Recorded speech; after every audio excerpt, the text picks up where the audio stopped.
예, 오늘은 원래는 그거 해야 되는데 그거 뭐죠? 통계 읽기 해야 되는데 그 전에 일단 한번 자질구레하다고 해야 될까? 이거 좀 자잘한 것 좀 설명드릴 게 있어가지고 그거 한번 간단하게 하고선 들어가도록 하겠습니다. 예. 이거 제목을 기사 읽기 외에 몇 가지 하고 했는데 저번 채팅방 때 나온 질문도 그렇고 몇 가지 말씀드릴 부분들이 조금 있는 것 같아요. 기사 부분도 그렇고 먼저 제가 오늘 올려드렸던 기사부터 한번 말씀드릴게요.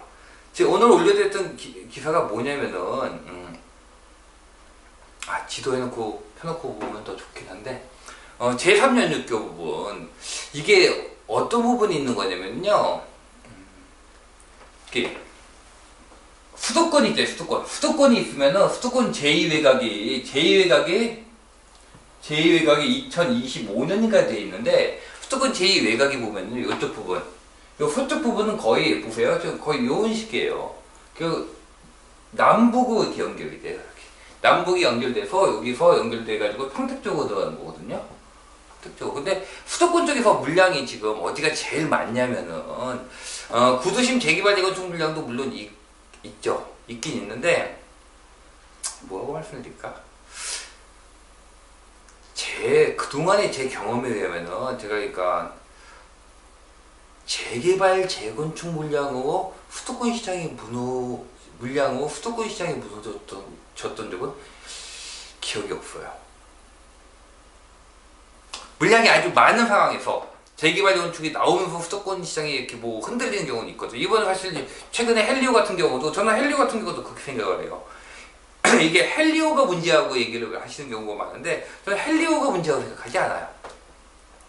헬리오가 문제가 아니라 워낙 많은 물량이 쌓여 있는 상태에서 헬리오가 어떤 계기를 준 거는 있을 수 있는데 재개발 재건축 물량만 가지고 시장이 무너지거나 하는 건 되게 힘들다고 보는 편이에요. 그래서 시장이 무너지려면 거의 그거는 택지 쪽 물량이나 거의 이런 거에 의해서 움직이지 그동안 수도권 시장을 봤을 때 재개발 재건축 물량에 의해서 무너졌던 적은 없는 것 같아요. 그래서 제가 이번 장에 시장이 꽤 길게 갈 것이다 하고 얘기를 했던 이유 중에 하나가 택지 쪽이었거든요. 이 택지 쪽을 갖다 도시개발 사업이 대신을 하고는 있는데 아무래도 택지보다는 좀 규모가 적은 면도 있고 그 면이 있기 때문에 결국 시장의 추세를 바꿀 정도는 아니다 라고 생각을 하는 거고 지금도 마찬가지예요. 지금 뭐 현재 시장이 어렵다고 얘기를 하지만 저는 이 시장이 어려운 게 어떤 추세의 바뀜이라고 생각을 하진 않아요. 변동 요인이라고 보는 편입니다. 그게 결국 필요한 건 무엇이다? 필요한 건 시간. 이 시간이 입주 물량 집중된 것이 지나가는 시간이 필요하다 라고 보는 편이고 결국 추세의 바뀜이라는 것은 지속적인 공급이 나와야 되는데 그 정도 지속적인 공급이 나올 만한 택지가 거의 없다는 거죠. 근데 그럼에도 불구하고 물량 리스크가 있다면 결국 저는 추세는 물량이라고 보는 편이기 때문에 물량 리스크가 있다고 보니까 이 물량 리스크 수도권에서 물량 리스크가 가장 크게 이걸 공급할 수 있는 쪽은 이 서쪽 구간이에요. 서쪽 구간. 특히 영종 같은 경우 영종 같은 경우가 사실 공급하기가 영종은 땅이 많아요. 공급하기 좋아요. 사실은 좋은데 공급하기 좋은데 왜 공급이 해도 공급하기 좋은데 공급을 해도 이게 영향력이 한계가 있어요. 사실은 제가 예전에도 이 비슷한 거 2012년 13년도에도 올린 적이 있는데 그때 12년도인가? 7, 8년 전에 그 말씀 드린 적이 만약에 영종도가 제3년 6교가 연결이 돼가지고 제3년 6교 연결되면 바로 청라예요. 그냥 여기 붙어있어요. 이거 진짜 다리 안 깁니다. 이거 그냥 바로 들어요. 청라하고 바로 연결이 되어 있다면 영종도가 무너질 때 여러분 영종도 막 사태 발생하고 했던 거 기억나시죠? 집단 소송 들어가고 난리가 났던 거. 그때 여긴 더 난리가 났을 거예요. 영종도가 들어가서 살기에 안 좋냐고 얘기를 하신다면 이건 호불호가 좀 갈리는데 제가 보기엔 그렇게 딸리지 않아요. 단지 뭐가 안 좋냐면 교통이 너무 안 좋아요. 교통이. 영종도는 이거 통행료 내고 이 다위 넘어가줘야 되고 하는 이게 교통이 안 좋은 거지. 사실 이 영종대교 요거는 뭔데 제3연륙교는 되게 가까워요. 제3연륙교는 되게 가깝습니다. 이쪽 여러분들이 안 가보신 분들 있으실 텐데 없을까요? 다 가보셨을래나? 청라에서 이 위쪽에서 해서 쭉 이렇게 들어가죠. 영종이 이렇게 들어가는데 청라가 이렇게 돼 있어가지고 여기 제3연륙교는 되게 가까워요. 이 영종대교 요거는 좀 먼데 영종대교 요거는 좀 먼데 이건 되게 가까워요. 그리고 일로 제2외곽 순환이 돼가지고 송도하고 만나요. 송도가 이렇게 만난다고요. 정확히 말하면 송도의 이쪽 부분을 지나가고 있죠. 이쪽 부분에서 시흥 거쳐가지고 쭉 내려가면 이게 평택이거든요. 근데 이번 작業제가 제일 조심스러워하는 부분이 뭐냐면 물량이 나올 때 조심스러워하는 부분이 예전부터 했던 분들은 아실 텐데 제가 기억하시죠? 제가 이번 작 가장 다크호스다. 사실 물량이 다크호스다 라고 얘기했던 게 뭐냐면 예전 5년 전 뭐 이때 얘기할 때는 뉴스테이 말씀드렸습니다. 이 뉴스테이 성격이 지금 뭘로 하냐면 공적 임대 왔어요. 공적 임대 또는 뭐 공공지원 임대, 공공지원 민간 임대 뭐 이런 식으로 왔다고요. 이런 쪽으로 왔는데 이걸 어디에 공급하느냐의 문제거든요. 사실 전 이 리스크가 가장 크다고 해서 이걸 계속 염두에 두고 있어요. 기본적으로 요게 아시죠? 누구나 집 2호주택 영종도에 들어가 있다고요. 그리고 영종도에 들어가 있고 하시는 분들 말로도 이게 사업이 성공적으로 되면 이 옆에다 제2호 3호 계속 질 생각이다. 사실 제가 영종도에 대해서 영종도는 굉장히 땅이 커요. 그래서 공급할 때는 굉장히 많거든요. 근데 이 육지와 단절되어 있다는 게 결정타인데 육지와 연결이 되고 제3연결 연결이 되고 제2외곽순하고 연결이 돼버리면요. 위쪽 올라가시면 여러분 지금 예전에는 송도에서 청라 김포 가려면요 1시간 잡았어요. 1시간. 청라까지도 45분 50분 잡았고요. 출퇴근 시간이면 그냥 그 정도 잡았는데 지금 제2외곽 송도 요 앞에서 제2외곽 탄 다음에 청라까지 들어가야 돼요. 청라까지 들어가는데 몇 분 걸리더라? 10분? 10분이면 들어가요. 지금 김포까지도 얼마 안 걸려요. 진짜 뭐 20분이나 걸릴까? 20분 안쪽 걸릴 거예요 아마. 이거 그냥 다 연결해. 직결로 연결이 돼 버린다고요. 그리고 여기서 영종호 이렇게 연결되면 이게 다 물량. 여기 그리고 청라의 배우 원래 검단 자체가 검단이 스타트가 어떻게 됐는지 잘 모르시는 분들 계실 텐데 검단이 원래 시작은 청라 배후 지역이에요. 청라 배후 지역을 시작한 곳이 검단이에요. 왜냐면 청라는 작거든요. 땅 자체가 작아요. 땅 자체가 작아가지고 송도나 영종은 굉장히 넓은데 청라는 땅이 작아가지고 청라가 총 3만 가구인가 계획이었어요. 원래 2.9만, 2만 9천인가 계획이었는데 그 3만 굉장히 작기 때문에 이 배후 지역으로 계획이 잡혀있던 게 검단이에요. 원래 초기 맨 처음에 계획이 잡힐 때는. 그리고 검단 같은 경우에는 딴 신도시보다 원래는 완성 연도가 더 빨랐어요. 검단이 3기 신도시가 될 텐데 완성 연도가 더 빨랐다고. 왜냐면 청라에 맞춰가지고 배후 도시를 지으려고 더 빨리 했는데 이쪽이 진안장에서 청라, 영종, 송도 이쪽 경제자구역이 워낙 치명타를 맞으면서 이 자체도 힘들어지니까 굳이 배후 지역을 지을 필요가 없었죠. 그래서 계속 연기가 돼가지고 지금은 수도권의 마지막 신도시예요.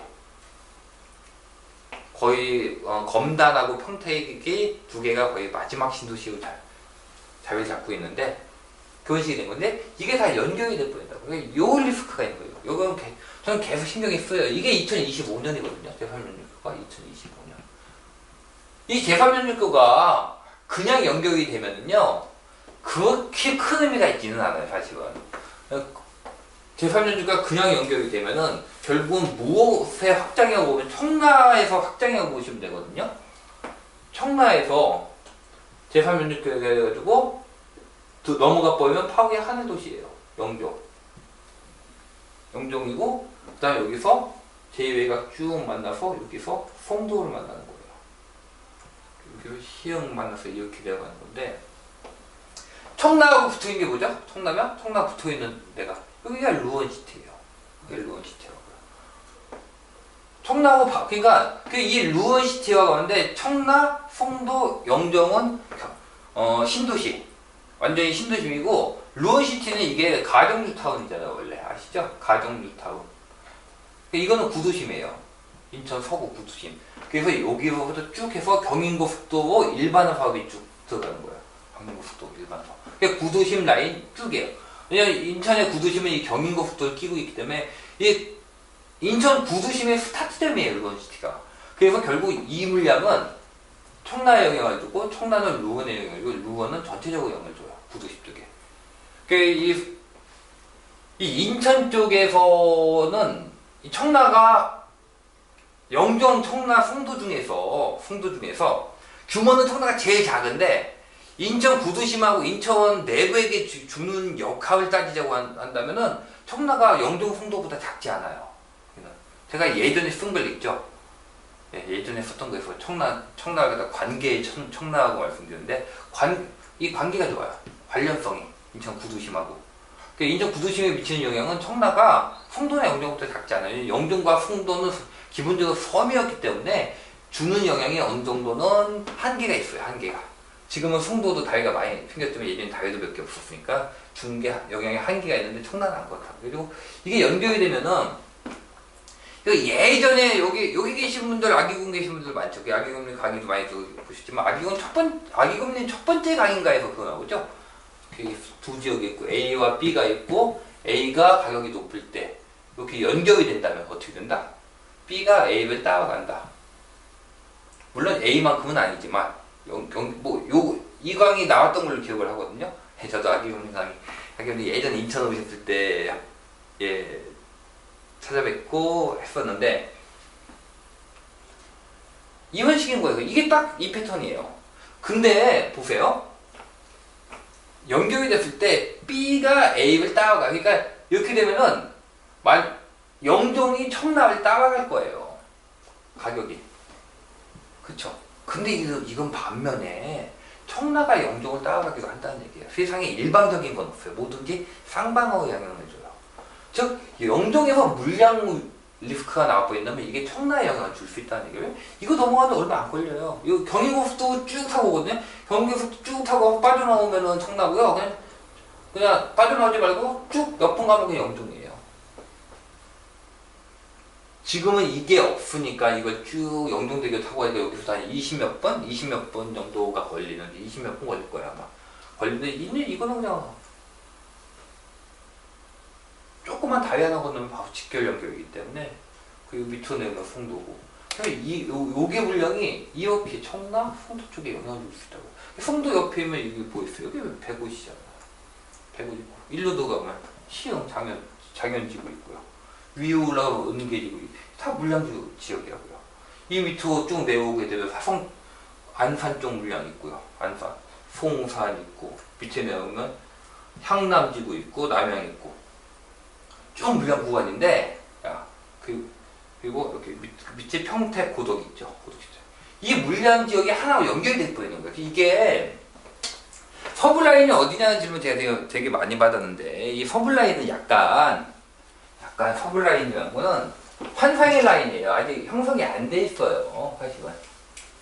근데 이 제3연육교가 연결이 되고 그리고 그게 제2외곽 순환이 연결이 돼버리면 이게 서로 시너지 효과가 된다고요. 그리고 저는 수도권 시장에서 물량 리스크가 나온다면 가장 큰 리스크 중에 하나가 이 제3연육하고 외곽순환 연결되는 거.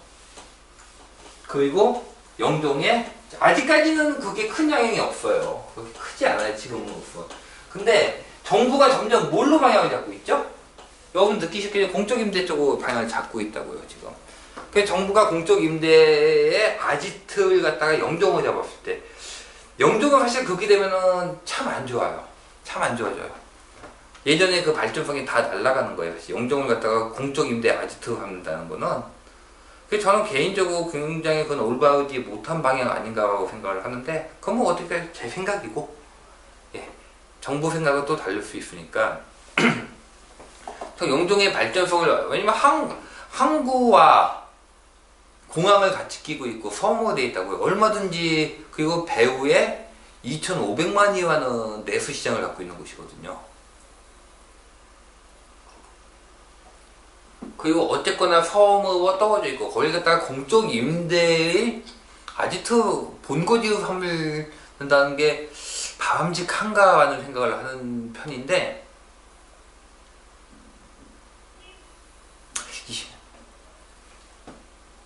제가 뭐 이번 정부를 갖다 뭐 하자는 게 아니라 현 정부 부동산에 대한 정책이나 이것이 그 정도를 보고 가지고 하고 있지는 않다고 생각해요.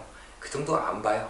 제가 느끼는 게 그 정도 수준까지 보고선 뭐 계획을 짜가지고 국토에 뭐 이걸 보면서 하는 게 아니라 거의 정치 논리 쪽에 가깝기 때문에 제가 보기엔 그래요. 예. 예전에는 이렇게 자신있게 얘기를 못했는데 최근에 나온 걸 보면서 이건 좀 너무 정치적 아닌가 싶은 생각이 있어가지고, 그렇게 한다면 수도권의 물량, 임대주택 물량을 다 마음껏 칠 수 있고, 그렇게 한다면 영종도가 그런 식으로 활용을 할 가능성도 있고, 2025년, 그래도 제가 2025년 계속 걸리는 게, 사실은 2025년이 되게 걸려요. 그래도 점점 이 2025년에 2025년이면은 2025년이 왜 걸리냐면은 2025년이면은 자 지금이 19년이죠. 18년도, 19년도 침체기가 나오는 게 18, 19 정도가 가능하다고 봐요. 맥시멈 잡으면 언제까지? 20초까지는 걸릴 수 있어요. 근데 제가 보기엔 이럴 확률이 크지는 않은데 20초까지도 가능은 해요. 불가능은 아니라고. 이 다음부터 들어간다고 했을 때 물량이 나오는 게 그러면 20부터니까 22년. 22년이 나오고 재개발 재건축 같은 경우에는 몇 년이 더 걸리니까 23년도나 24년도부터 물량이 나. 그러니까 이거는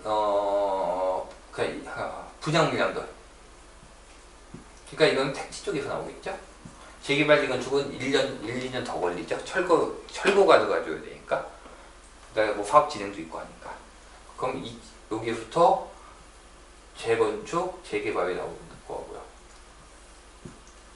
봤을 때 첫 번째 물량 2022년도의 물량은 많지 않을 거라고 생각을 하는 편이에요. 근데 23, 24부터는 물량이 특히 24쪽 물량이 나올 수 있거든요. 그러면서 25년도에 아까 말씀 제3연육교 연결되고 제2외곽 연결돼서 영종이랑 영종, 검단 이 물량 지금 현재 가장 많이 나오는 평택 이런 데가 다 연결이 돼 버린다면은, 여러분 연결이 돼야지 파급이 클 거예요. 연결 안 돼 있으면 파급이 그렇게 크지 않아요.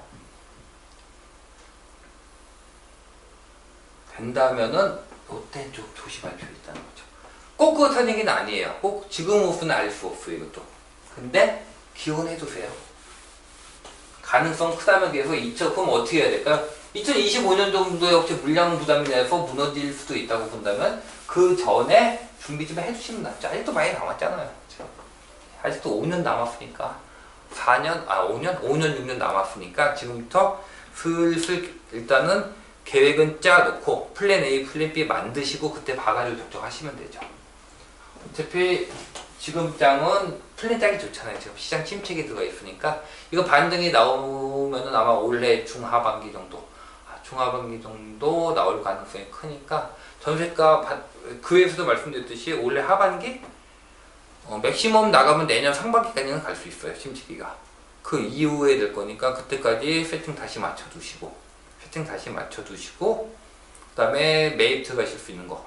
매입 들어가시는 거 아까 말씀드렸듯이 이번 장 초반하고 거의 같아요. 매입 들어가실 수 있는 거네요. 입지 좀 괜찮은 곳에 좀 약세 나오는 거 있으면은 입지 신도시 쪽에 신도시인데 선호도 떨어진 신도시 말고요. 실거주하기 괜찮다는 곳. 나 그거 살고 싶어 하는 곳. 요건데 가격 좀 약세인 곳들 만약에 나오면은 이런 곳들. 그 다음에 재건축 재개발. 뭐 이건 계속이에요. 이번 장. 네.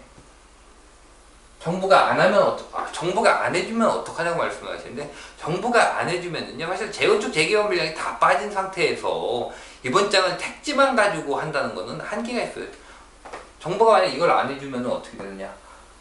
장이 길어지겠죠? 장이 쭉 길어지고도 또 충분한 물량이 나오지 못한 상황이 될 거고요. 거기서 과물량이 나오면은 충분한 물량이 나오지 못한 상태도 과물량이 나오면 시장이 하락 나올 수 있겠지만 충분한 물량이 나와 있지 못한 상태이기 때문에 다시 여기 재차 상승이 들어가면서 이걸 갖다가 조정이라고 봐야 될지 아니면 상승 하락장을 한번 겪은 것인지 헷갈리는 장세가 나올 거예요. 이런 식이 나올 확률도 커요. 없는 건 아니에요. 어떤 상황에서 그럼 이런 상황이 나오면 요 다음에 뭐가 될까요? 이 다음에 어차피 다시 재개발 재건축이에요.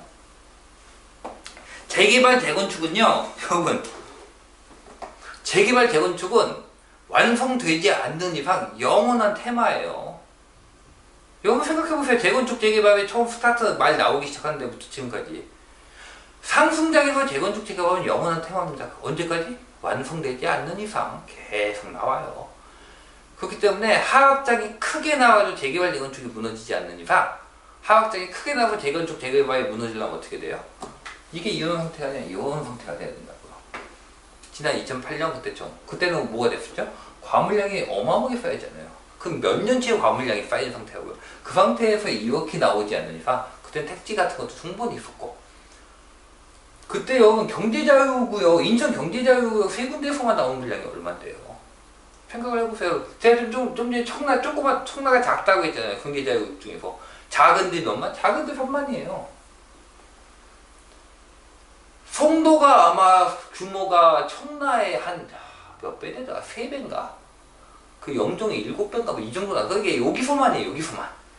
그러니까 인천 인구가 300만 넘어갔죠. 그 전에 200 몇십만이가 됐었는데 경제자유구역 세 군데에서만 잡은 인구가 50만인가 잡았어요. 여기 인천에서만. 그렇다고 이것만 개발됐냐면 그것도 아니고. 지금 같은 경우에는 그렇게 큰 물량이라도 이렇게 커지지 않을 거면은, 커지지 않는다면은, 그러니까 여러분들, 투자할 때는요, 우리는 미래를 항상 몰라요. 플랜 A와 플랜 B를 갖고 있어야 돼요. 플랜 A와 플랜 B를 생각을 하면서, 산다, 안 됐을 때는 어떤 결과가 나올까? 이때는 어떤 식으로 해야 될까? 만약 재개발자가 좀 산다. 이번 장에서 재개발자가 정부가 계속 비운다. 어떤 식으로 해야 될까? 여기서 제 대처는 어떻게 한다? 그냥 계속 보유한다. 언제까지? 될 때까지. 왜냐면 이미 수도권의 연차가 이제 수도권 연차가 거의 모든 게 30에서 40년차 들어섰기 때문에 구도심의 재생이라는 건 어차피 화두가 될 수밖에 없다고요. 쭉 보유할 수 있다. 그럼 어떻게 한다? 재개발로 매입하시면 돼요. 이번 정부가 막는다고요? 관계없어요. 나중엔 더 크게 오를 거예요. 어차피. 아니 뭐 신규 택지 없고하는 상황에서 방법이 있나요? 서울에서 재개발 재건축 안 하고 신규 주택 공급할 방법 있기는 한가요? 없어요.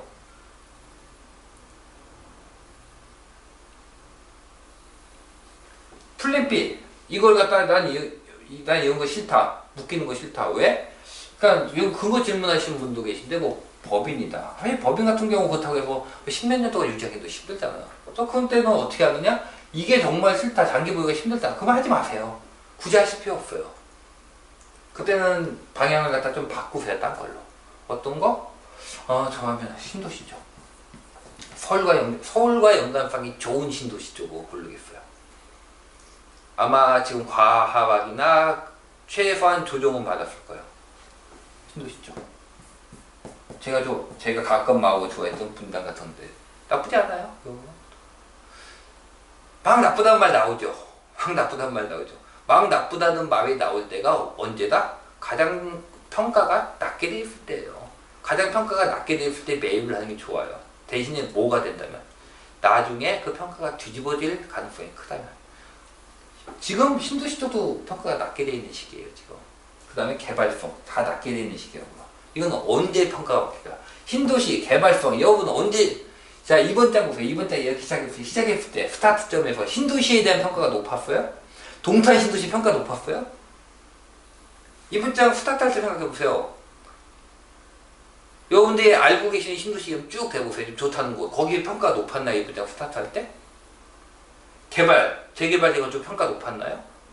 신축 평가 높았어요? 안 높았다고요. 언제 높아져요 이거는? 시장이 상승이 접어든 다음에 사람들이 어느 정도 이제 다시 상승 들어갔구나 한 다음에 높아지는 거야. 그럼 이건 언제 사야 돼요? 높을 때? 아니죠. 시장이 상승 기로 접어들 가능성이 있다. 첫 번째, 상승 가능성이 있다. 두 번째, 지금이 저평가다 할 때 하는 거예요. 아무 때나 뭐 저평가하고 사는 건 아니고 나중에 시장이 좋아. 그 시장이 앞으로 상승을 한다고 생각을 한다면은, 근데 그건 웃긴 게 생각해보세요. 아니 시장이 상승하지 않는다고 하는데 부동산 하시는 분 계세요? 수도권 시장이 다 하락하는데 나는 뭐 절대 내 거는 오를 거야 해서 틈새를 찾아서 사겠다고요? 그거 아닌 이상 다 산다고 생각하고 오를 거, 아니 오른다고 생각하고 매입하실 거 아니에요. 그렇잖아요. 여러분이 사실 때 오른다고 생각하니까 매입할 거 아니에요. 오른다고 생각하고 매입을 한다면은 이게 나쁜 게 아니라고요. 오를 때는 왜냐면 이게 고평가 받는 거니까. 이게 마치 뭐가 같냐면은 오를 거라고 생각하고 매입을 해요. 근데 이거는 평가가 안 좋아요. 이건 뭐냐면 이상하게 양다리를 걸치시는 거예요. 그게 뭐였더라? 탈무드인가? 탈무드인가 보면 나와요. 잘 모르겠는데 그 유대교가 거기서 뭐 이렇게 안식일인가 모자를 쓰고 있어야 됐나 봐요. 그래가지고 어떤 사람이 집에 이렇게 방문을 했더니 뻘고 벗고 모자만 쓰고 있더래요. 그래서 뭘 하시는 겁니까? 하니까 이혼날 설마 누가 찾아올까 생각해서 옷을 다 벗고 있었대요. 그럼 모자는 왜 쓰고 있었냐고 보니까 그래도 혹시나 누가 올까 해서 모자를 쓰고 있었대요. 플랜 양쪽이 대비한다는 거는 이혼식이 아니에요, 여러분. 많은 분들이 이걸 갖다가 이거는 왜 사셨어요? 오를 것 같았어요. 그럼 이건 왜 안 사셨어요? 오르지 않을 것 같았어요. 똑같은 얘기예요. 잘 생각을 해보세요, 여러분들. 좀 전에 말했던 거 연관돼가지고 할게.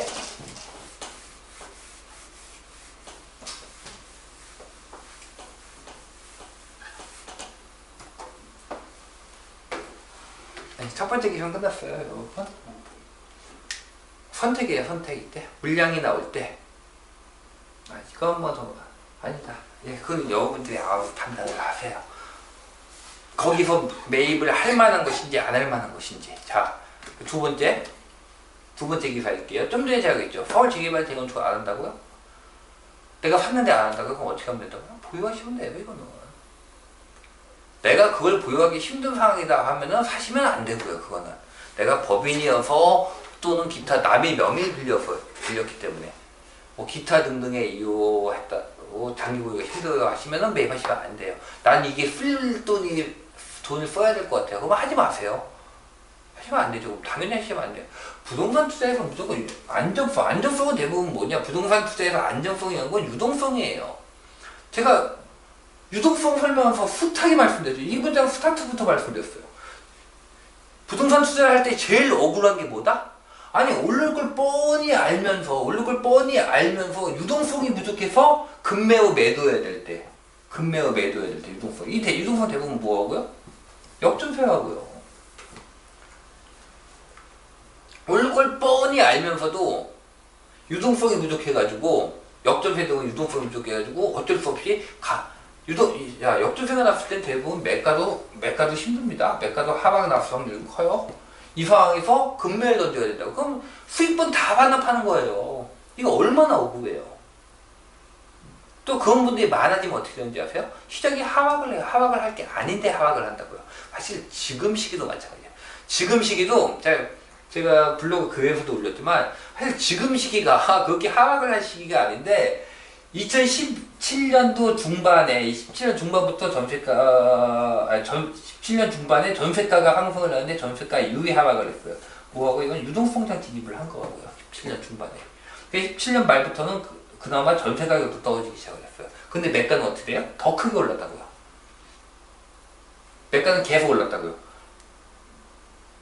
유동성장의 진입, 즉 전세가의 상승보다 매가의 상승이 더 큰 상태에서 매가의 상승은 폭이 더 커졌고 이젠 전세가가 하락하기 시작했다고요. 그러면 어떻게 해? 갭이 점점 커진 거예요. 사실 지금의 침체는 우리가 그동안 얘기했던 부동산 시장의 상승 요소들이 너무 확대가 됐어요. 그러니까 이 정도 유동성장이 사실 많이 올랐죠. 많이 올랐어요. 사실 2017년 중반부터 유동성장 진입을 했는데 그때 정말 많이 오른 거예요. 오르기는. 정말 많이 오르면 완전히 유동성장 진입을 해버리니까 사람들이 유동성을 막아버리니까 당연히 유동성이 끊기니까 어쩔 수 없이 급매우 던지는 거예요. 급하신 분들은. 이거는 투자 수요가 많을 때 이렇게 된다고요. 투자 수요가. 그리고 항상 유동성 제가 이번 장 초기부터 여러분들 물량 나올 때 역전세는 못 막아가지고 급매어 던지면 정말 억울하다. 여러분이 투자하시면 제일 억울한 게 뭐냐면 이 고비만 넘기면 수익이 확실한데 투자 오래 하시다면 감이 오거든요. 아 요거만 넘기면 수익이 확실한데 이 고비를 넘길 힘이 없는 거예요. 돈이 없는 거예요. 그래서 급매 던지고 무너지는 경우 제일 억울해요. 예. 제일 억울하다고 했잖아요. 지금 이 시기에 이런 경험 겪는 분 몇 분 계실걸요. 그래서 제가 그때도 그 얘기 했잖아요. 제가 2017년도인가 16년 말인가 17년도인가 17년도에 나왔다. 17년도에 그런 말씀드렸을 때 16년인가 동탄 얘기 나올 때 동탄이 물량이 많아 전세가 떨어지면 매가는 오를 확률이 오히려 더 많다. 그래서 저는 그때 동탄 매입 제가 동탄 매입 저는 말리지 않는다. 저는 오히려 나쁘지 않다고 생각을 한다 라고 얘기를 했다가 좀 뭐 투덜대는 분도 계시죠. 동탄 물량이 얼마나 많은데. 하지만 그 뒤에 실제로 동탄이 상승을 했어요. 상승을 하고 저한테 들린 얘기가 뭐냐면 어떤 분들이 자랑을 하죠. 난 계속 이걸 갖다가 감수하고 10개를 샀어. 그래가지고 뭐 올랐어. 그래서 제가 뭐겠죠? 그건 무식한 투자하지 마시라고요. 당장 오른 게 문제가 아니라 만약에 그거 역전세 난다면 어떻게 해결을 하시려고요? 당장 오른 게 중요한 게 아니라 역전세 난다고 해가지고 10개 어떻게 막으려고요 도대체 그걸. 그래서 급매우 던지고 또 한 해에 쭉쭉 여러 개를 다 팔고 그럼 어떻게 돼요? 양도세. 양도세 누진과세니까 양도세 다 털려요. 남는 거 없어요. 그렇게 되면은. 여러분들 양도세 누진과세 쭉 털리면은요. 나중지특들은 거의 절반 이상씩 다 날라가요. 일반 과세여도 다 날라가요. 그럼 거래 비용 빼고 양도세가 절반 이상 날라가면은 거래 비용 빼고 뭐 기타 등등 빼고 뭐가 남아요?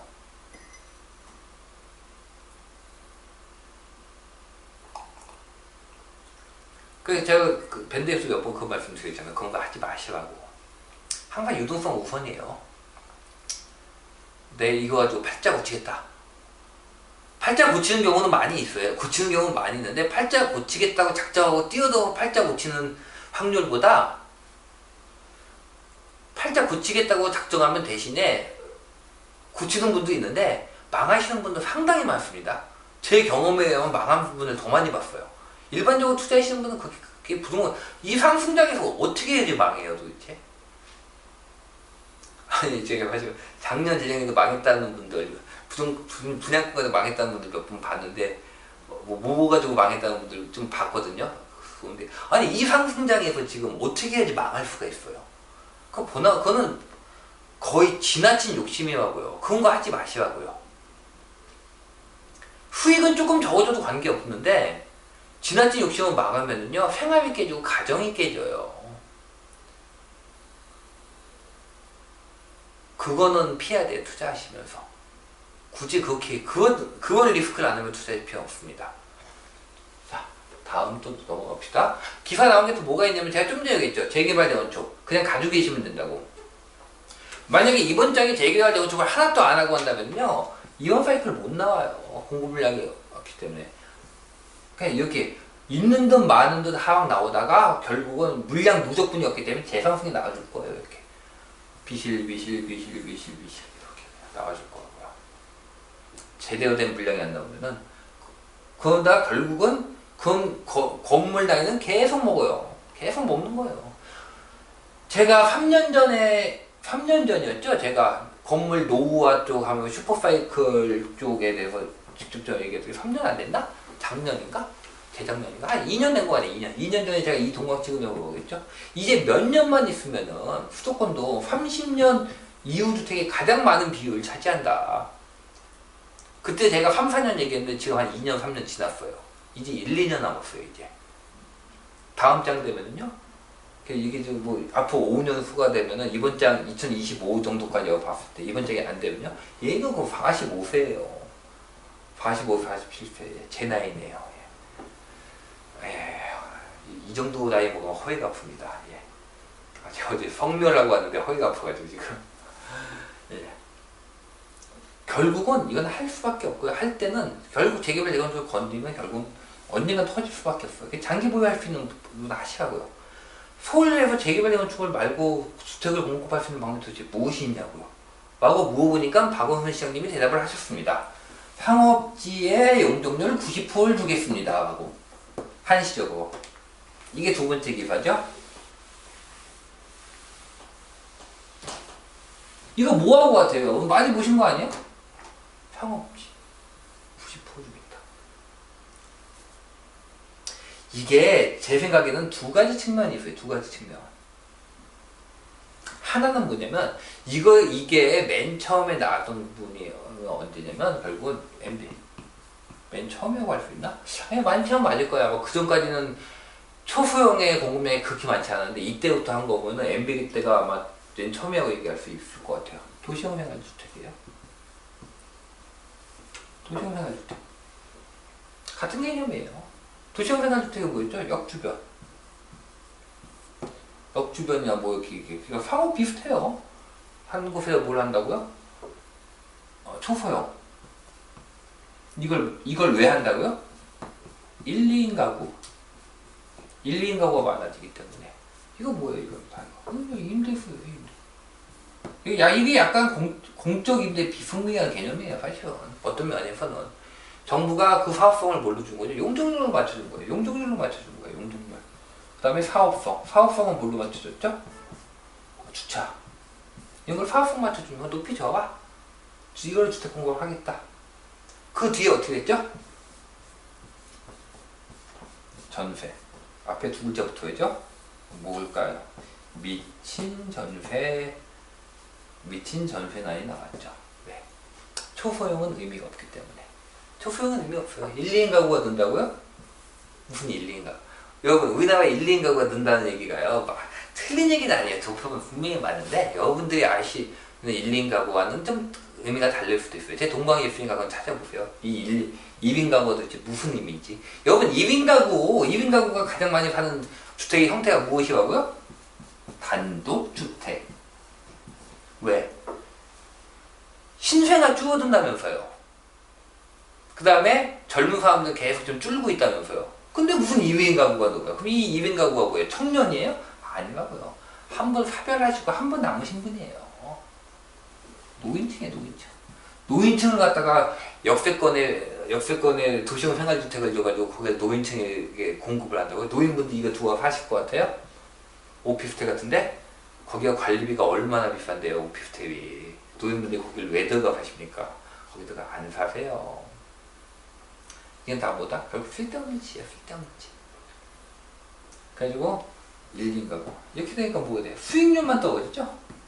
수익률만 뚝뚝 떨어지죠?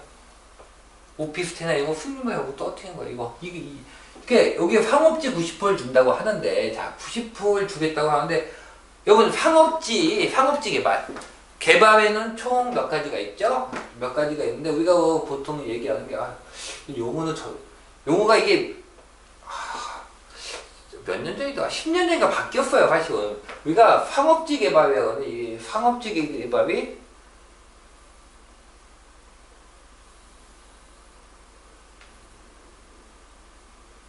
도시환경 정비 사업인가? 도시환경 정비 사업. 아마 이걸 얘기하는 것 같아요. 도시환경 정비 사업. 이게 그냥 예전에 그냥 상업지 개발이라고 불렀는데 상업지 개발이에요, 이거. 그러니까 이거 말고 우리가 뭐 있냐면 재건축, 그 다음에 재개발, 그 다음에 주거환경 개선 사업. 이렇게 있죠. 주거환경 개선 사업은 완전히 뭐랄까 수봉도도 없는 곳. 너무 노후돼가지고 너무 노후가 됐는데 사업성이 안 나오는 곳이 주거환경 개선 사업이라고요. 그 다음에 재개발 건축 여러분이 잘 아시다시피 이런 거고. 주거환경 개선 사업은 뭘 만들어요? 뭘 줘요? 주거환경 개선 사업은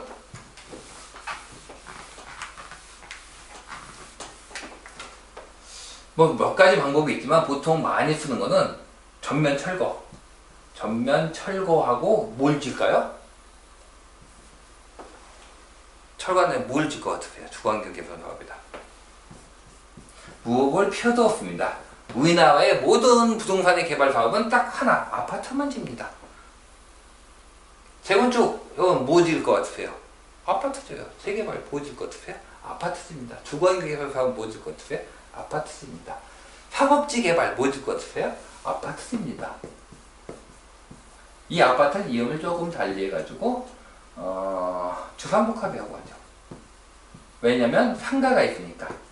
상가가 이렇게 주상복합이라고 하는데, 이 주상복합도 여러분들 보시면은 저기 1세대 주상복합은 아파트가 있고 1층에 상가가 이렇게 있죠. 그 뒤에 어떻게 됐어요? 아파트가 있고 상가 별도로 줬죠. 그리고 다리 하나 놨다고요. 이거 무슨 의미가 있는지 모르는데, 그 다음에는 아파트 있고 상가 있고 다리를 지하로 팠어요. 주상복합. 아파트 있고 상가 있고 다리가 비쳐있어요. 이게 아파트하고 아파트하고 상가하고 뭐가 달라요, 이게 지금. 우리나라의 모든 개발 사업은 뭘다? 그냥 아파트 짓는다고 생각하시면 돼요. 왜? 아파트가 사업성이 가장 좋기 때문이에요.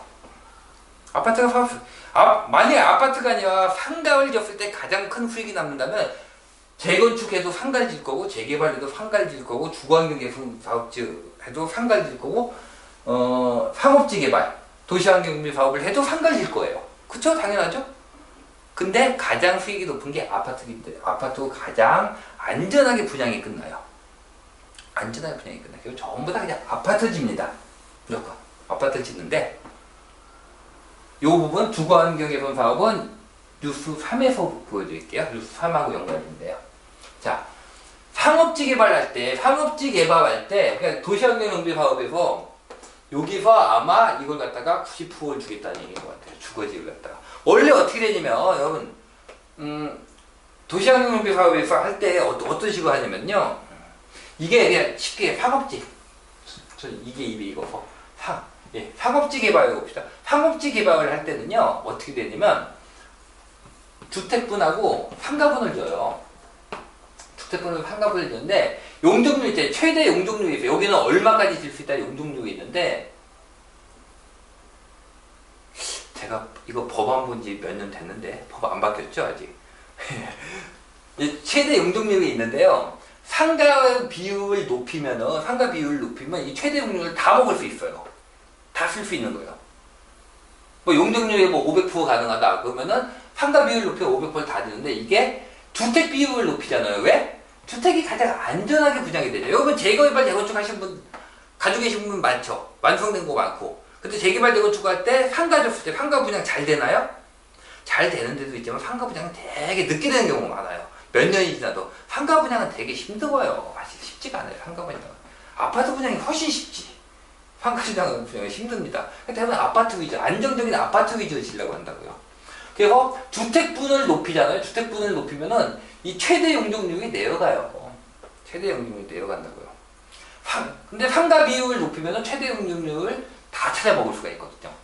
근데 그래서 이 상업지 개발을 들어갈 때는요, 도시환경에서 상업지 개발을 들어갈 때는 그곳의 입지가 얼마나 좋으냐가 꽤 중요해요.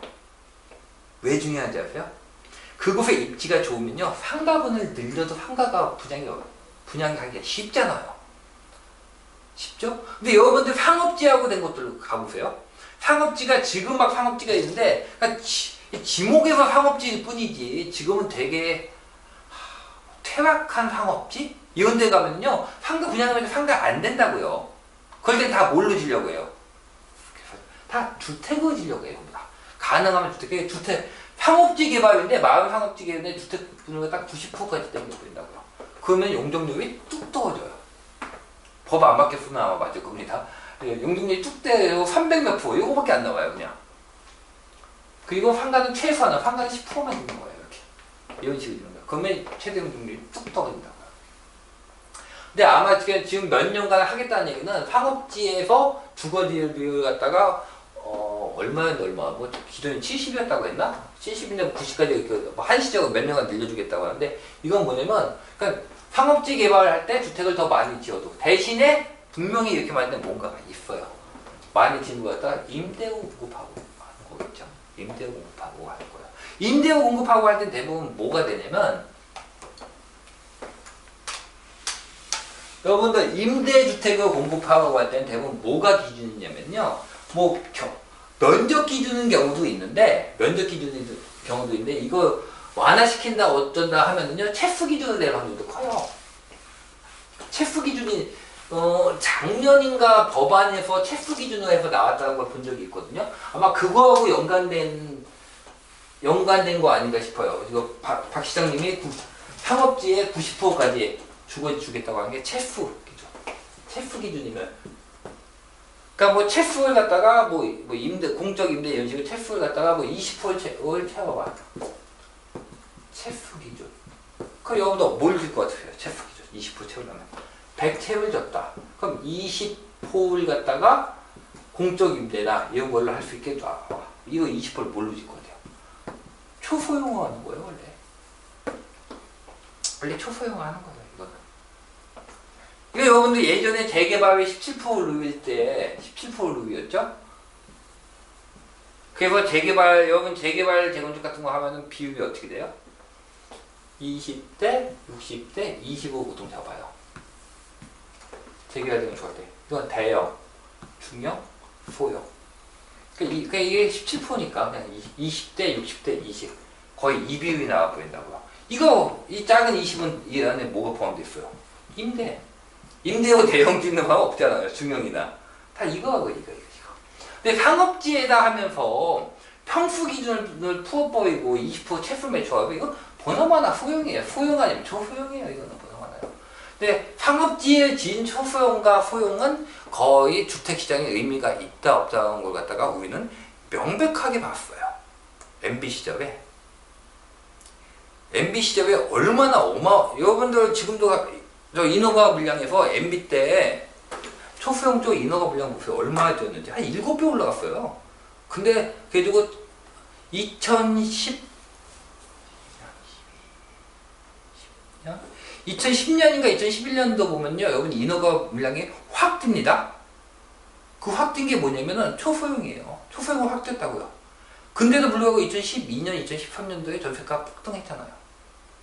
즉 초소형은 전세가가 아무 의미가 없다고요. 그러니까 재개발 재건축을 안 하면 뭘로 메꾸겠다? 이걸 모른다는 건 말이 안 되는데 하여간에 관료적 기준이나 관료적 제가 관료분들하고는 이제 관료적 기준인 거 이거 그냥 호수가 문제라고 생각하라. 사람들이 필요한 거는 집이 몇 채를 지어주느냐가 아니라 살고 싶은 집을 몇 채를 지어주느냐가 문제인데 그게 아니라 그냥 호수 기준이 돼버리는 거예요. 이게 공적 주택의 가장 큰 폐해예요. 또는 공공지원 민간주택. 이 공적이 들어간 거에 가장 큰 피해가 뭐냐면 이 호수를 갖다가 다 초소형으로 짓는다는 거예요. 이게 가장 큰 문제인 거예요.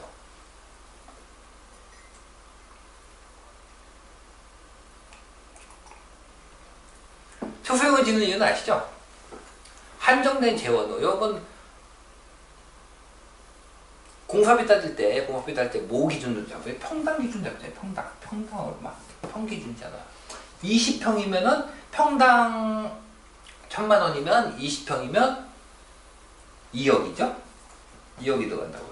이걸 갖다가 10평 더하기 10평. 이거는 한 채잖아요. 10평 더하기 10평 하나 더하면 두 채잖아요. 똑같이 2억이라고요. 자금이 한정되어 있기 때문에 채수를 갖다 이렇게 나눠 보이는 거예요.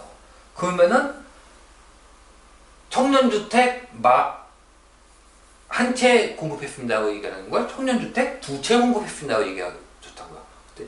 질문 있습니다. 청년주택 한 채는 몇 평이죠? 청년주택 두 채는 몇 평이었죠? 두 채 지을 거 그거 합하면 한 채로 몇 평을 지을 수 있지? 이거 질문하는 분 없잖아요.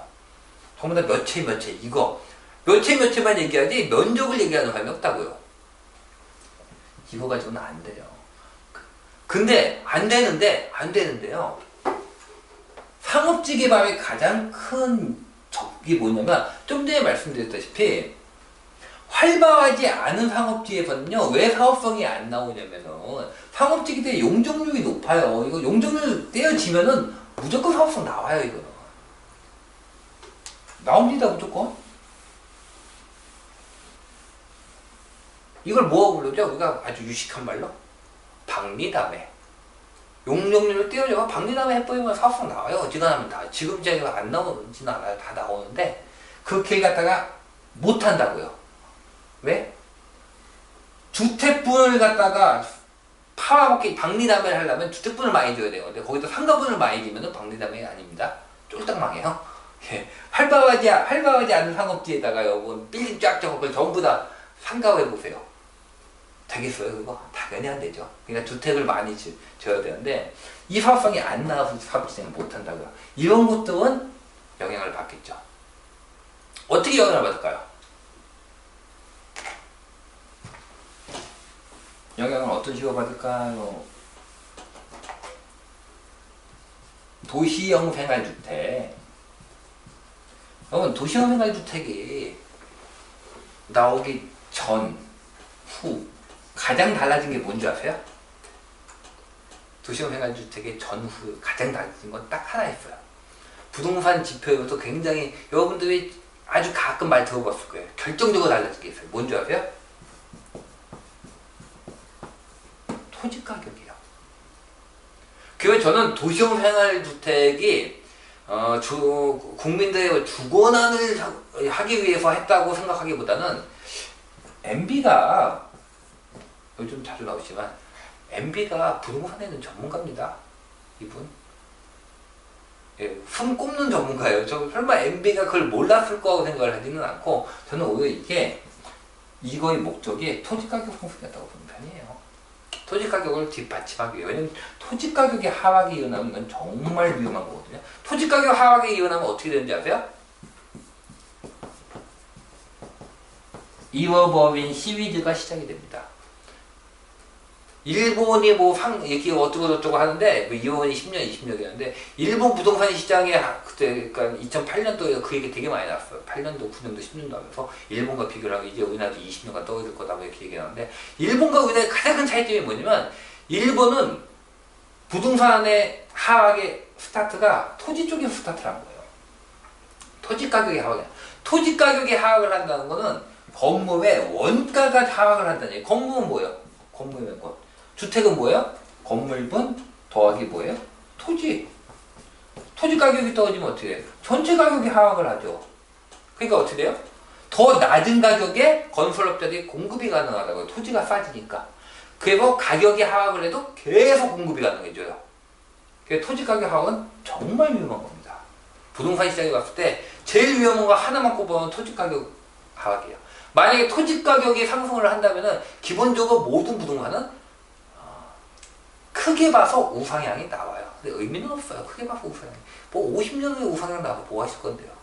하여간에 토지 가격이 상승을 한다면 기본적으로 이건 원가를 올리는 개념이기 때문에 모든 주택의 가격이 올라가게 돼요. 결국에는. 근데 이게 그거 믿고 투자하시면 절대 안 돼요. 왜 안 되는지 아세요? 토지의 평균 가격이 올라간다는 거지 내 집이 깔고 앉아 있는 토지 가격이 올라간다는 뜻 아니에요. 그러니까 이걸 믿고 토지 가격이 이게 결국은 올라가기 때문에 뭐 인플레이션 때문에 결국은 집가의 우상향이다. 통계에서는 우상향입니다. 하지만은 토지 가격이 상승을 한다는 게 내 땅이 오른다는 보장이 있는 건 아니에요. 강남 땅이 올라가지 내 땅이 올라가지는 않을 확률도 굉장히 큽니다. 여러분 10년 전에 땅값보다 떨어진 땅들 되게 많아요. 되게 많아요 이거. 여러분들 이게 부동산 상담 같은 거 잘 안 받아보고 잘 모를 텐데 제가 일단 토지 쪽 이게 상담한 거군요. 한지 10년, 15년 됐는데 땅값 떨어졌어요 하시는 분도 굉장히 많습니다. 토지 가격이 결국 상승한다고요? 평균치가 상승하는 거예요. 여러분 땅이 상승하는 게 아니에요. 여러분 강남 땅 생각해보세요. 지금 얼마가 올랐는지. 그 다음에 중심지들 보세요. 얼마가 올라. 걔네가 끌어올리는 거지 여러분 땅이 오른 거 아니에요. 하여간에 토지 가격의 하락은 굉장히 위험합니다. 그래서 이걸 방어하기는 목적으로 전 도시형 생활주택이 나왔다고 보는 편이에요. 토지 가격의 상승은 뭘 하면 바로 나오는지 아세요? 토지 가격을 상승시키는 가장 좋은 방법.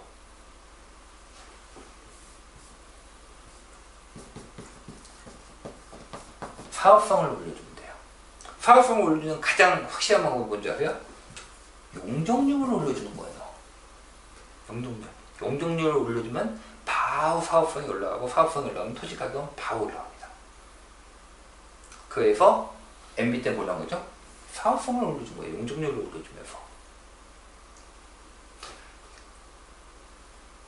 그때 2012년도, 12년도가 2008년, 2009년도 때 그래가지고 토지 가격이 하고 개발 사업성이 안 나, 사업이 안 되는데 층을 풀어준 데도 있어요. 인천 같은 데 봐도 저기 검암 쪽 있죠? 검암 쪽 가면은 빌라가 그때는 제 기억에 3층이었어요. 3층이었다가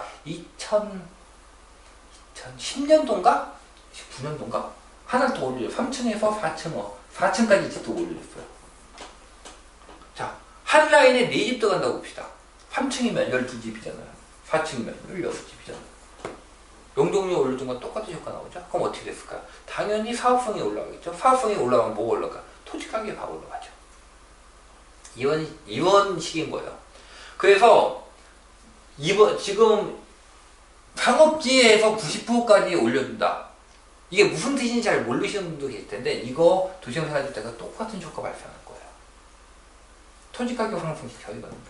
토지 가격 상승을 시키게 되고, 토지 가격 상승은 지금 이걸 할 만한 데가 어디냐면은 상업재원에 특히 어디가 영향을 받냐면 사업성이 안 나와서 사업을 진행시키지 못했던 상업지들이 있어요. 아니, 주택 부분을 좀 더 지으면은 이게 나오는데 상가 올려서는 사업이 안 나와. 여기가 상가 진다고 누가 사겠어? 여기가 지금 이미 이렇게 쇠락한 상업지인데 이런 데들도 영향을 받고 그 외에 상업지들. 그냥 제가 보기에는 거의 도시생활주택하고 비슷한 패턴 나올 것 같아요. 그럼 이게 뭐냐? 이게 결국은 토지 가격 상승이나 부동산 가격 상승을 시킬 수 있는 요인 중에 하나예요, 이거. 여러분 신문 보시면은 우리나라 토지 가격은 작년 며칠 전에 나온 신문에서 우리나라 토지 가격이 몇 년째 상승을 했다. 10년째 상승을 했다고 나왔나? 9년째인가 나왔을 거예요. 그게 언제냐면 우리나라 토지는 가격이 떨어진 지 딱 한 번밖에 없어요. 2009년도인가에 한 번 떠올렸어요. 2009년인가 2010년인가 딱 한 번 떠올렸습니다. 그리고 그 딱 한 번만 왜 떠올렸냐? 근데 그때 그 한 번 떠올릴 때 낙폭은 되게 컸어요, 여러분. 낙폭 크게 떠올렸습니다. 크게 떠올리고 그게 올라갈 때 뭐가 있었냐? 이 도시형 생활주택이 있었어요. 이거 하면 토지 가격 바로 올라갔습니다. 그래서 사실은 이런 걸 봤을 때도 근본적으로 얘기를 하자면 이게 가능한 얘기냐는 거예요, 도대체. 저는 가끔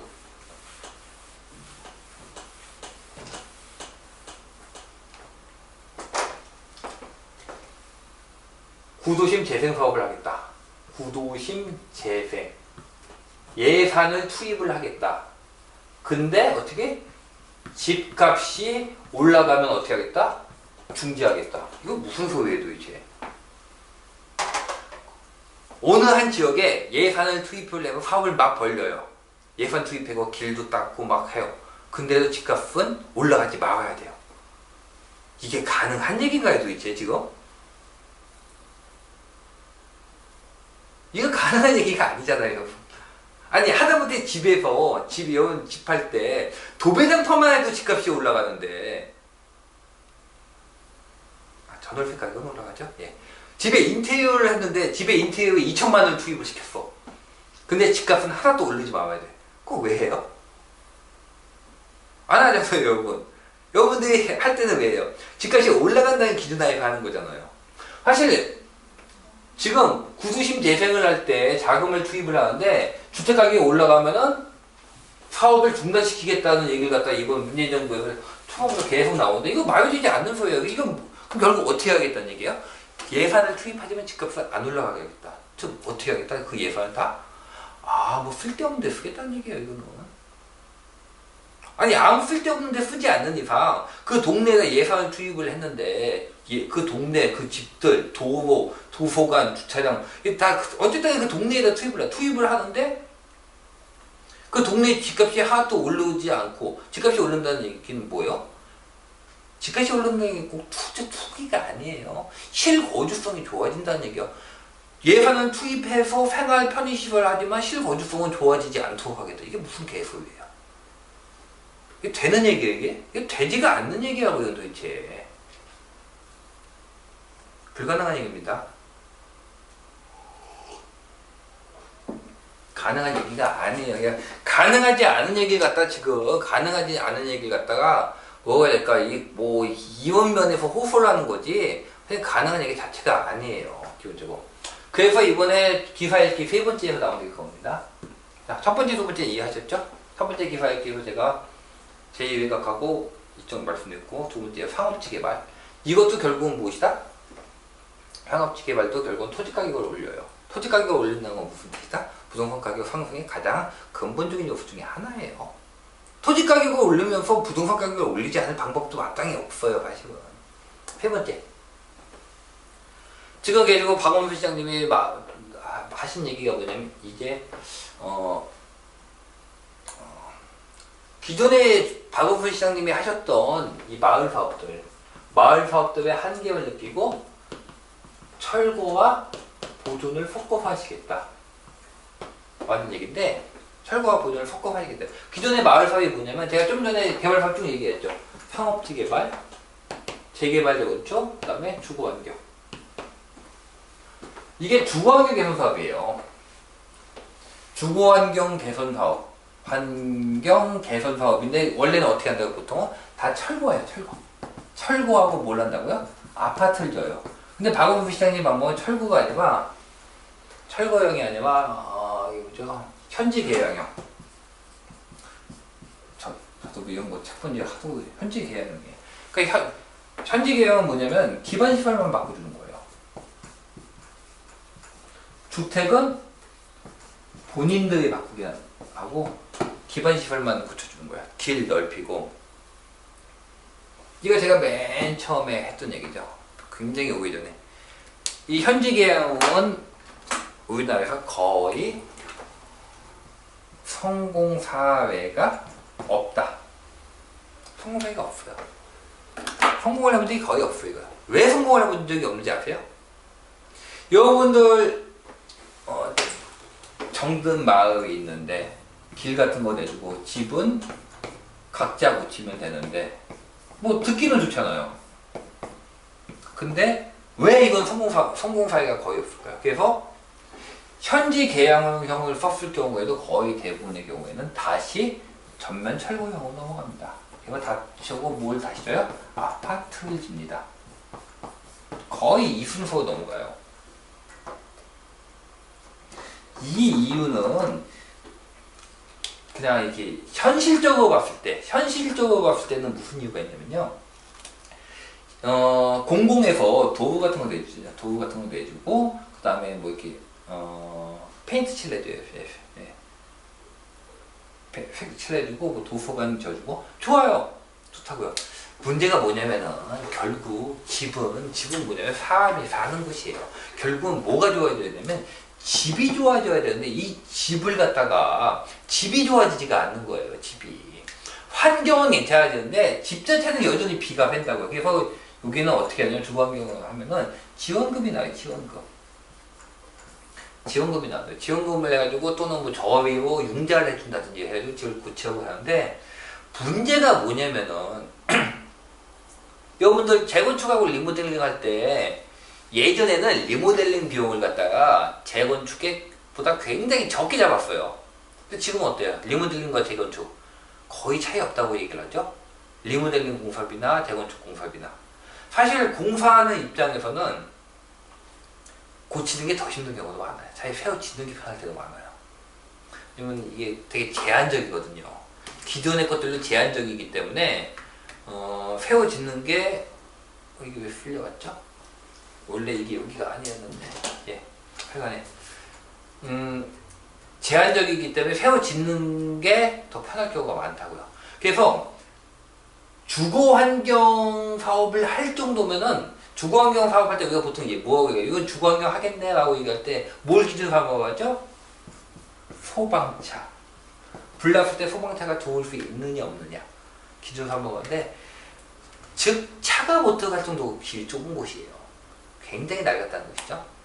여기 뭐 신혼부부들이 이렇게 막 살고 있을까요? 거의 아니라고요. 신혼부부들 이런 데서 안 삽니다.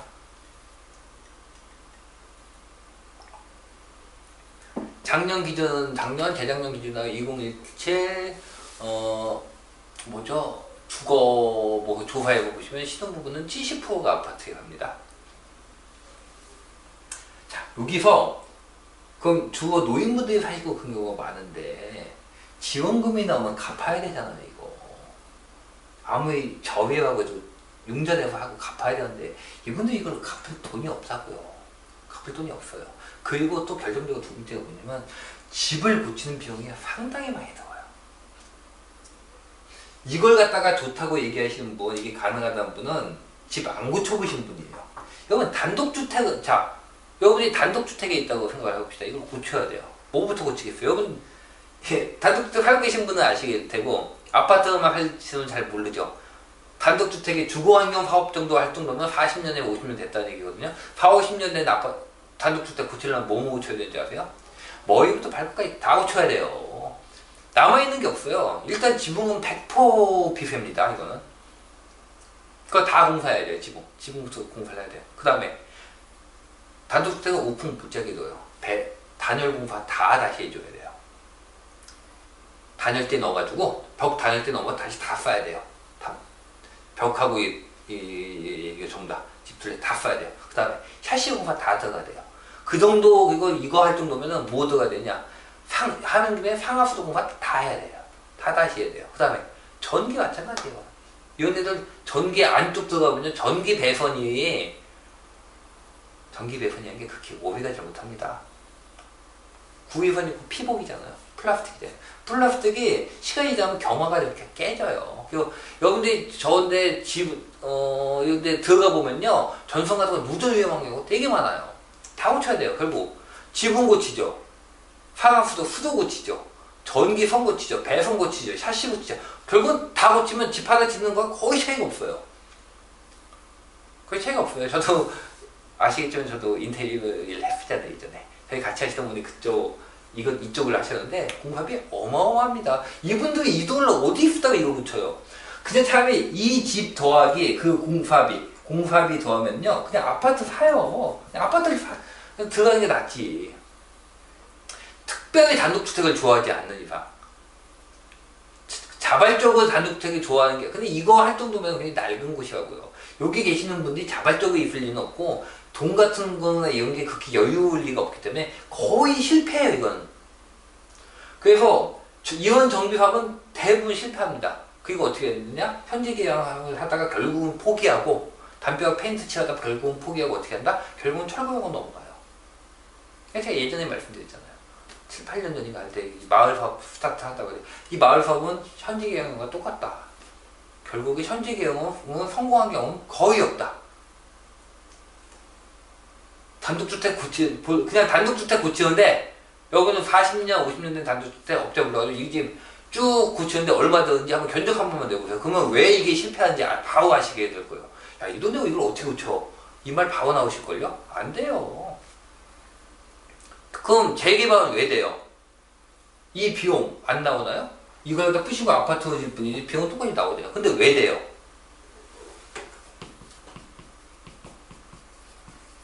일반 분양 때문에 되는 거예요. 일반 분양이 나와서 이 수익금으로 이걸 고치고 또는 짓는 거예요. 그리고 모자른 돈은 내가 내는 거예요. 모자른 돈을 내는 걸 뭐라고 부르죠? 추가 분담금이에요, 그게. 일반 분양분은 수고 다 하고 모자른 걸 내가 내는 게 추가 분담금인 거예요. 추가 분담금은 뭐 2억 냈어요. 여러분들 그 아파트 짓는데 2억밖에 안 드실 것 같으세요? 아니에요. 일반 분양분 수익으로 다 메꾸고 나머지 부분만 내가 내는 거예요.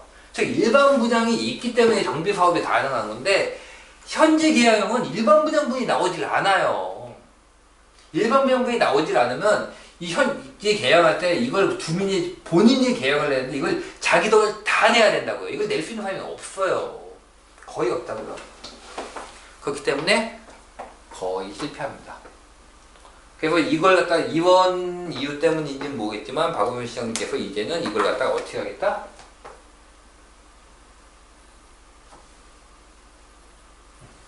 좀 더 보고. 예. 어떻게 하겠다? 철거와 보존을 섞어서 하겠다고 말씀하십니다. 이건 특별한 거 아닙니다. 철거와 보존을 섞어서 하겠다는 거. 이렇게 말하니까 되게 특별해 보이죠? 특별하게 하도 없어요. 여러분, 이 마을 사업, 주거환경 개선 사업만 철거하고 보존을 섞어서 하는 게 아니라 이것과 제일 비슷한 게 뭔지 아세요? 재개발이에요. 재건축과는 좀 달라요. 재건축 같은 경우는 도로나 기반 시설이 안정된 상태가 그냥 재건축은 그냥 아파트 하는 거기 때문에 나머지 시설은 쓸만하다고요. 하는 건데 개발에 대해 한번 보세요. 이거 헷갈리시면 재건축은 그냥 아파트라고 생각하시면 돼요. 보통 이거는. 재개발은 다 섞여 있다고요. 섞여 있기 때문에 다 이거 하나 전체를 다 다시 짓는 거예요. 그래서 이거는 주거환경 개선 사업이고 주거환경 개선 사업과 재개발은 거의 같습니다. 결정적으로 뭐가 다르냐? 사업성이 달라요. 사업성이 재개발은 나온다는 것이고 주거환경 개선 사업은 사업성이 안 나온다는 것이에요. 무슨 뜻이냐? 사업성이 나오고 안 나온다는 게 무슨 뜻이냐?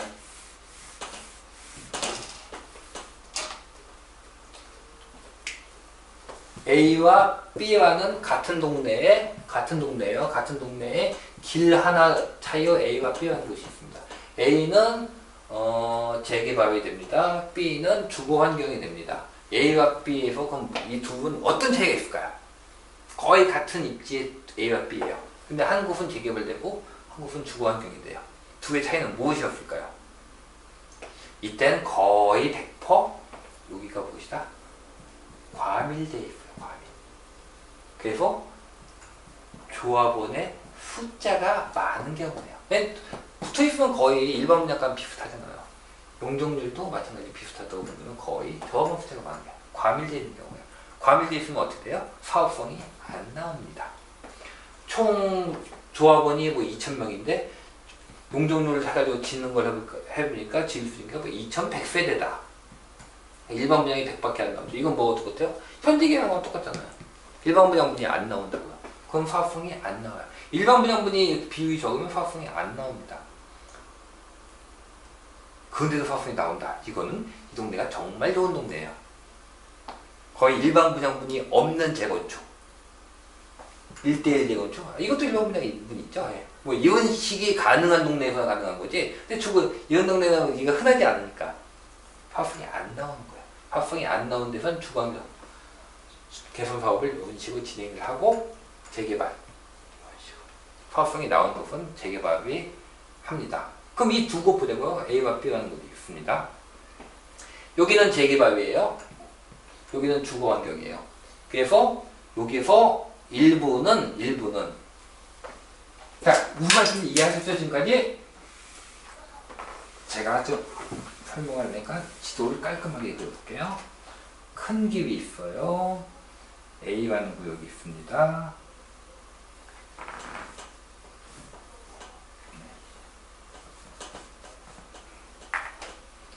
B라는 곳이 있습니다.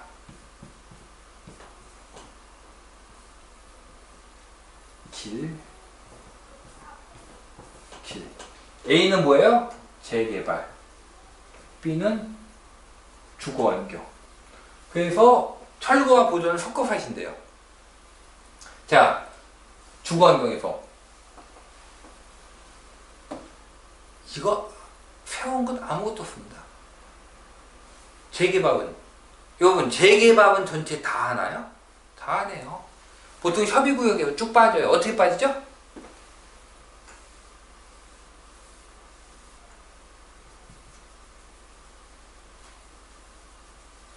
여기는 빠져요. 여기는 뭐예요? 보존. 여기는 개발. 원래 이렇게 합니다. 여기 뭐예요? 이거 무슨 자리예요? 외곽 도로하고 맞닿아 있는 자리. 여기는 토지가격이 어때요? 토지가격이 비싼 곳이죠? 상가가 들어올 수 있는 곳이죠? 이런 것들은 같이 수용해서 안 합니다. 협의구역 빠지면. 여러분들이 재개발 구역 들어갔을 때 뭐 조심하시라고요? 아주 초기 단계에 들어갔을 때는 사이드 쪽 조심하시라고요. 여기는 재개발 진행 안 되는 경우도 상당히 많아요. 협의구역에 빠질 수 있습니다. 무슨 얘기냐면, 자, 검은 부분 있죠? 얘는 빌라예요, 빌라. 이거는 다 상가예요.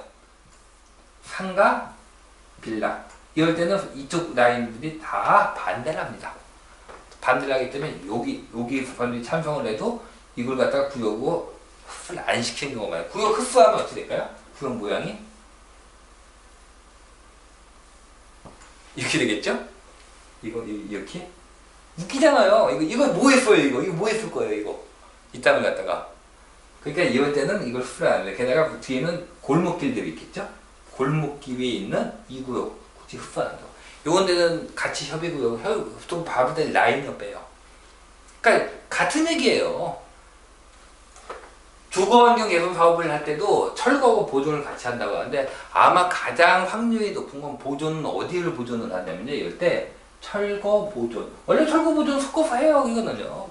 되게 그냥 주거환경하고 비슷한, 재건축 때는 거의 안 해요. 재건축 때는 똑같은 아파트니까 그냥 다 철거하고 한 번에 보통 들어가요. 보통 별도 한다고 하면 상가 부분이 빠지죠. 재건축도 마찬가지고.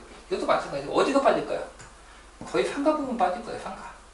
상가 있으면 상가 부분 빠지고 나머지 부분이 하겠죠. 결국 이건 뭐예요? 그냥 전면 철거형과 똑같아요. 전면 철거형을 생각해 보겠다는 거예요. 왜냐면 한계가 있다고요. 한계가 있기 때문에 이걸, 여러분들이 보시면은 이게 무슨 뜻이냐. 박은수 시장님 이거 좋아하실 것 같으세요?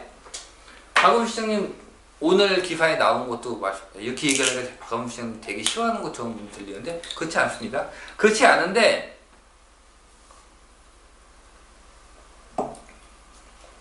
저하고 관점이 달라요. 저는 어떻게 보면 박은수 시장님 보고 취향이 다른 것 같아요. 저는 아파트가 너무 좋아요. 제가 아파트 살려면 아파트 너무 편해요. 제가 단독주택에서 30년인가 살았거든요. 30년? 30몇 년 살았거든요. 35년? 근데 저는 단독주택 너무 쉬웠어요. 그 지은 지 40년 뭐 이렇게 되면 뭐 비 오는 것도 쉬웠고, 물 새는 것도 쉬웠고, 하긴 저는 쉬웠어요. 그래서 제가 아파트를 좋아해서 그런지 몰라도, 하여간에, 근데 많은 분들이 아파트를 좋아해요, 사실은. 이게, 마을 좋아한다고 하시는데, 박은수 시장님이 마을, 연세 드신 마을 분들 얼마나 많이 만나봤는지 모르겠지만, 저도 많이 만나봤거든요.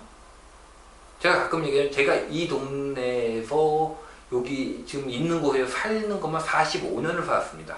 이 동네가 가장 오래 사는 사람 중에 한 명일 거예요, 아마.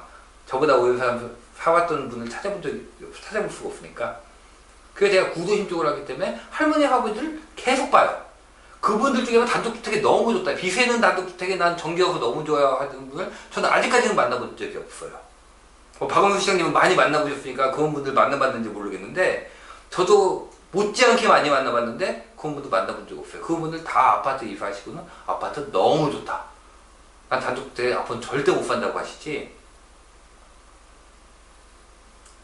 하여간 그렇습니다.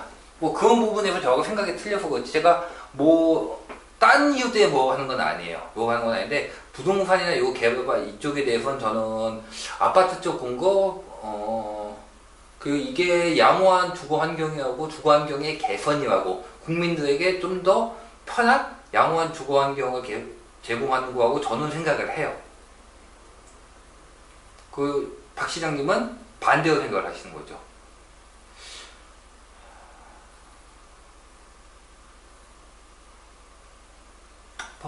취향 문제니까 이거는 누가 옳고 그른 문제는 아니겠죠. 하여간 이런 식입니다. 그리고 이게 무슨 뜻이냐면은 결국은 시장의 힘이라는 거예요.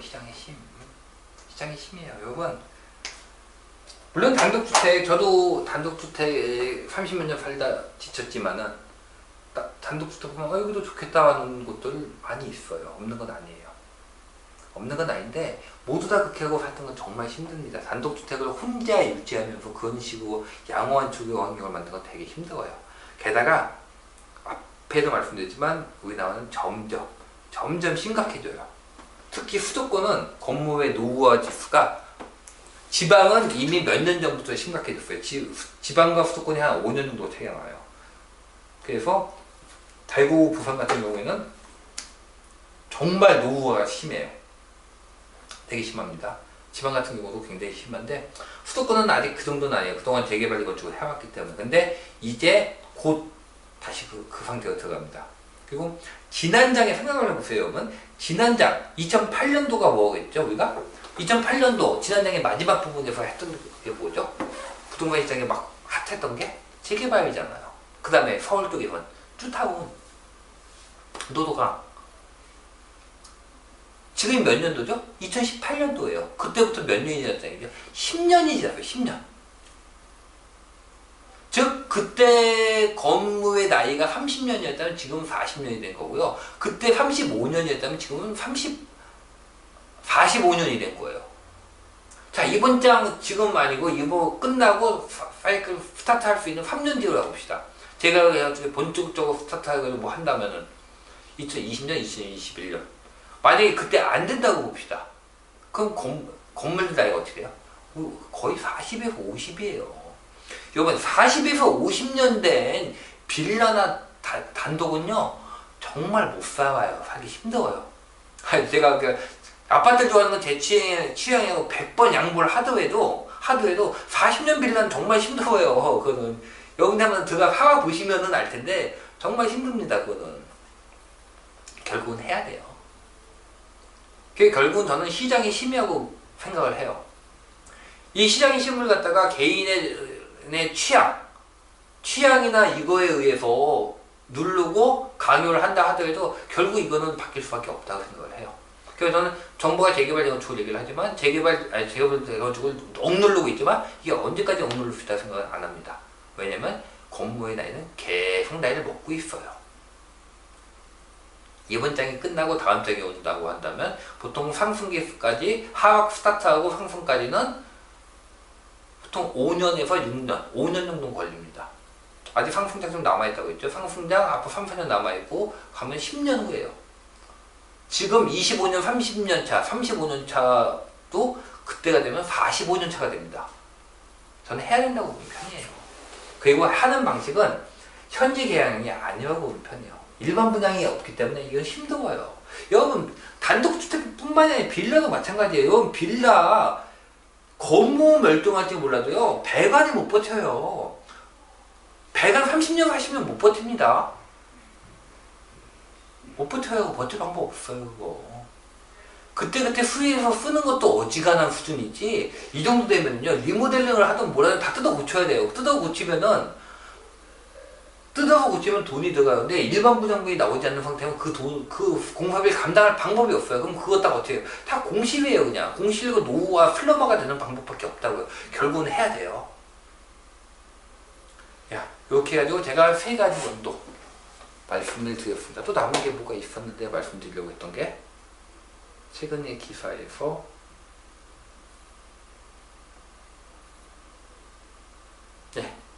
또 생각나면 다시 말씀드리기로 하고 일단은 요 3가지 최근 기사 몇 개 보시면서 여러분들이 천천히 생각을 한번 해보세요. 그러니까 최근에 들어서 저한테 가끔 제가 이해는 해요. 제가 블로그를 갖다 워낙 많이 쉬었거든요. 제가 뭐 조사 받고 하면서 그 다음에 밴드 하면서 거의 쉬었으니까 갑자기 제 글에 적응을 못 하시는 분들이 되게 많은데 밴드에서 계속 말했지만 블로그에서 얘기를 안 했으니까. 하지만